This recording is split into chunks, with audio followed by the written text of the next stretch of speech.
An Iranian missile damages a hospital in the south of Israel. Something unimaginable, an apocalyptic scene straight out of a movie, struck Soroka Hospital in Beersheba.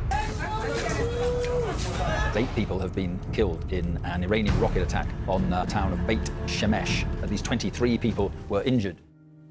My name is Moishi. I'm a nurse here in the Laniado Emergency Department.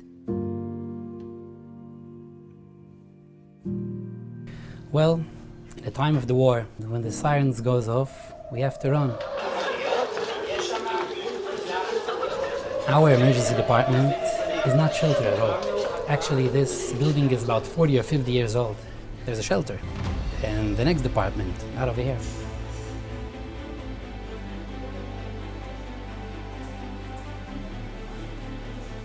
We, the staff, we can get there. Actually, all the patients that are able to go by themselves can get there too. But in each shift, when the alarms went off, we had at least 20 or 25 patients lying in their beds, and they couldn't get to the shelter.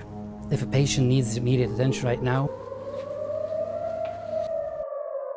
it was very, very difficult.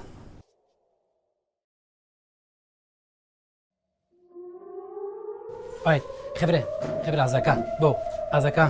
חבר'ה, המקלט שם, חבר'ה, אזעקה. let's go, קבוצה, אזעקה.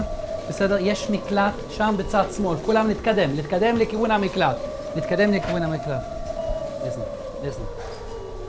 Go to the shelter, I'll take care of the patient. I can't leave this patient myself. Stay calm, everything will be fine. I'm here with you. We actually hope that will be a sheltered emergency room as soon as possible. We need it. I need it.